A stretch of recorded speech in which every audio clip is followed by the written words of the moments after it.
Okay, so online communication has obviously affected us in many different ways, especially our human interactions and our relationship skills. We depend upon our online communication very much, especially the younger generations that treat it um, as their sole source for connection or for connecting with other people. I actually lost my phone recently, last week, for one day, and I was forced to live without it, and it was so weird. I felt like I had lost connection with the entire world, and I know that's really dramatic, but honestly, that's how I felt. I didn't realize how dependent I was until I was forced to make that like sudden change, and it was really, really weird. I used my laptop and tried to stay connected through Facebook and Twitter and messaging people because I had plans that night and I was trying to connect and I didn't really know what else to do. But I ended up finding it. Um, uh, but another thing that we were asked to consider was the comment at the end that says, rather, Valor is raising the rather large question of what sorts of habits and excellences we are likely to acquire as such online environments become our predominant venues for communication with one another. And I also was more aware last week of others and their habits along with mine.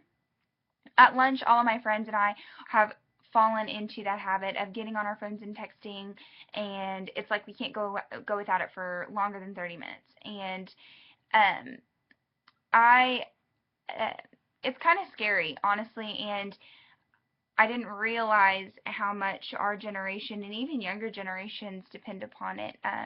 Without my phone, I was more into the moment, and I was forced to interact with others more without that clutch of or that crutch of a phone, without that crutch of a phone. And what I mean by that is that I use my phone for comfort. I feel like I'm constantly on it, checking the time, doing something. I'm always touching it. I use it as, I use it whenever there's an awkward moment or whenever it's silent. I look at my phone without even realizing that I do it. And without it, I couldn't do that. And it was definitely interesting to feel that disconnect. Um, I think that the online communication and constant access to another world has affected our face-to-face interactions dramatically.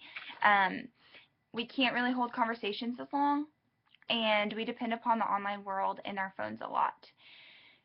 So I think, as Dr. S said, online communication has impeded our ability to acquire and foster virtues that are needed to act ethically. And I feel like with online communication, we can talk behind a screen. It's definitely easier, it's quicker, and it's less personal. We fall into talking and putting on a front that doesn't really match our true personality or our true reaction towards what's happening or the situation or the conversation. Just as we talked about downloading illegal music in the last post, or even texting someone while you're in a fight, we treat the situation differently.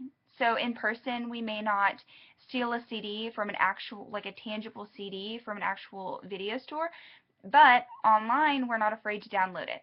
In person, we may tell someone how we feel, or they may be able to see that reaction because it's face to face, or like we may fumble our words because we don't really know what to say in the moment. Whereas through text, we may say something that is rude or act like nothing is wrong or have everything all planned out because we've texted another person, like screenshot it and been like, what do you think that I should say? And like articulated this entire message that you wouldn't have been able to come up with in the actual moment. Um, it's different. I think it's definitely different, and it challenges and sometimes even masks our true reactions and our true personality and our ethics. So I think that's it.